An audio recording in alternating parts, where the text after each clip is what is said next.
Hey everyone, welcome back to Corporate Decoder, the place where we decode the corporate world. Today we're diving into a proxy statement from Merchants Bancorp, and trust me, this isn't just about boring board meetings. We're going to uncover how much the top dogs get paid, who's calling the shots, and whether they're actually earning their keep or lining their pockets. Are they sailing smoothly, or is there trouble brewing beneath the surface? Let's find out. Scroll-proof statement pursuant to Section 14 of Not for 30 Securities Exchange Act of 1934 scroll. This document is like a cheat sheet for shareholders, laying out who the directors are, what big decisions are on the table for the next annual meeting, and how the board recommends you vote. Think of it as a roadmap to the company's future, and our job is to see if that map leads to treasure or a dead end. Mark your calendars for May 15, 2025. That's when the shareholders of Merchants Bancorp will gather to vote on some key issues, including electing directors, giving a thumbs up or down to executive compensation, and picking the accounting firm that will keep the books in check. First up, the election of directors. 11 people are nominated to sit on the board, each serving until the annual meeting in 2026.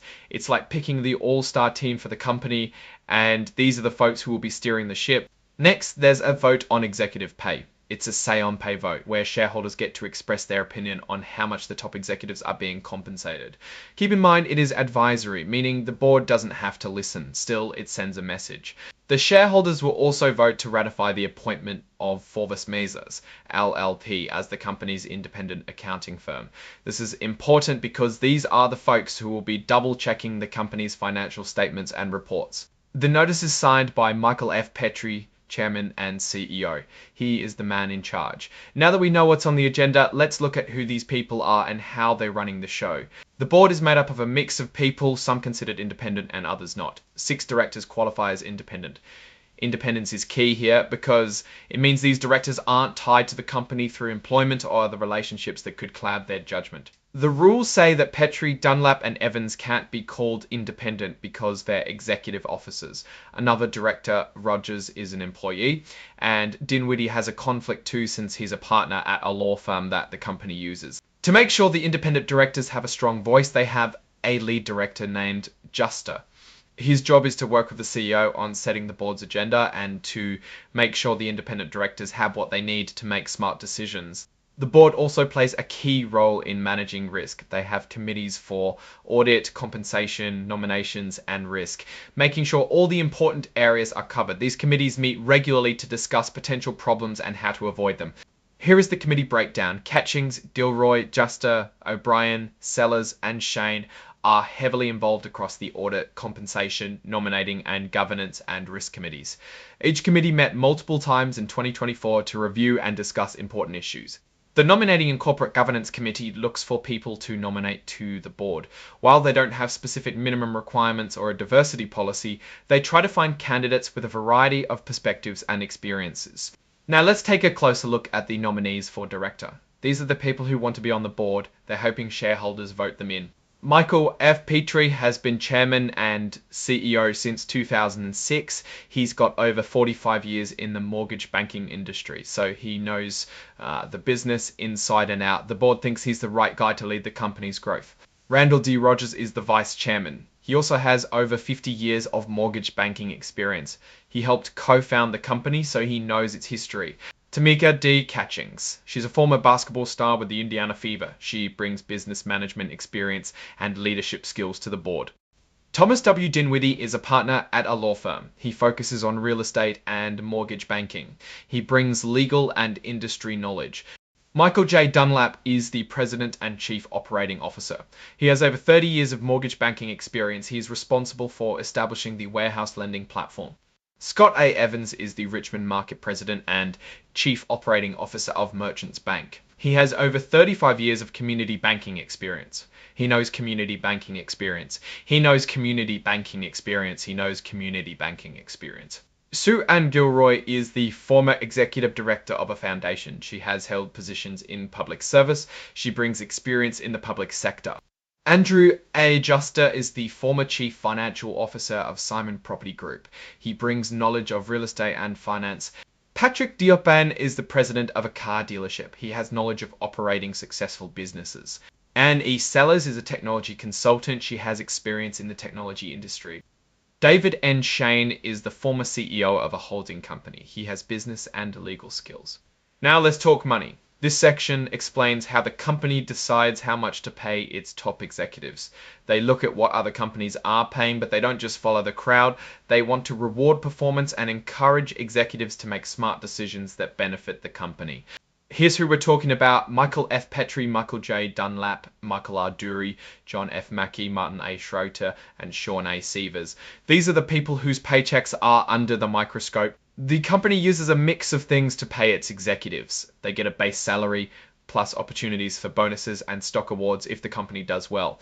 The goal is to get them focused on the company's success. Here is what they were shooting for. Petrie's salary was $950,000, with a $950,000 target cash incentive and another $950,000 in equity $50,000 target incentives, and another $950,000 target incentives. Finally, Sievers had a fixed $100,000 but no target incentives. Finally, Sievers had a $600,000 salary with $300,000 target incentives. Finally, Sievers had a $600,000 salary with $300,000 target incentives. Finally, Sievers had a $600,000 salary with $320,000 target incentives. Finally, Sievers had a $600,000 salary with $300,000 for no kit incentives. Finally, Sievers had a $600,000 salary with $300,000 but no target incentives. Finally, Sievers had a $600,000 salary with $300,000 target incentives.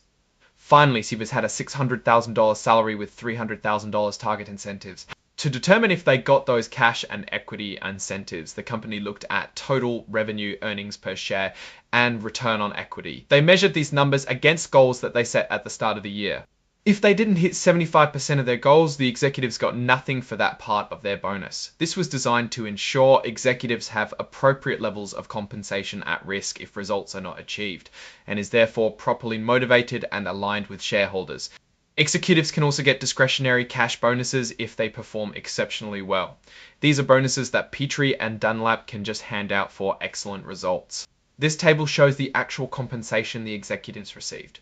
Dury got $5,868,091.13 in bonus. Schroeter got $80,000. Petrie's total compensation was almost $3 million. The proxy talks about what would happen if there was a change in control of the company and what the executives would get if that happened. This is important so the executives remain focused on company interests if somebody wants to buy the company. Shareholders get to vote on the executives' compensation packages, but like we said, it's non-binding. The board can ignore the vote if they want to. This section details who owns the company's stock. Petrie owns a big chunk of the company's stock, and his wife and family own even more. Rogers and his family also own a lot of stock. It's always good when the executives have skin in the game. Scroll amount and nature of ebb and official owner scroll. Looking at the numbers, Petrie owns 27.4% and Rogers owns 6%. All directors, nominees and officers combined own about 35%. Here is the information on how much was spent on the auditor Forvis Mazars LLT. In 2024, audit fees were about $1.2 million, way up from about $700,000 the year before. Altogether, with audit-related and tax fees, the company spent $1.3 million, up from $900,000. Finally, shareholders get to vote on whether to approve the company's choice of accounting firm. Sometimes executives don't report their stock transactions on time. However, it looked like most people were on top of things. There were only a couple of late filings. The company employs the son-in-law of the CEO and pays him over $1.5 million per year.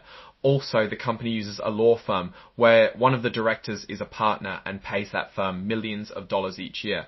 It is worth noting that it's not considered illegal or uncommon. Now, what's my take on Merchants Bancorp after digging through this proxy statement? The company is choosing directors who have the skills and experience to run the company well. A few have potential conflicts of interest. The executives are well compensated and have strong targets to increase profitability. The key will be for management to stay focused on the long-term success and not be short-sighted. The CEO has a lot of his own money in the game, so it shows a long-term commitment. As always, thanks for watching and be sure to like, comment and subscribe for more Corporate Decoder episodes.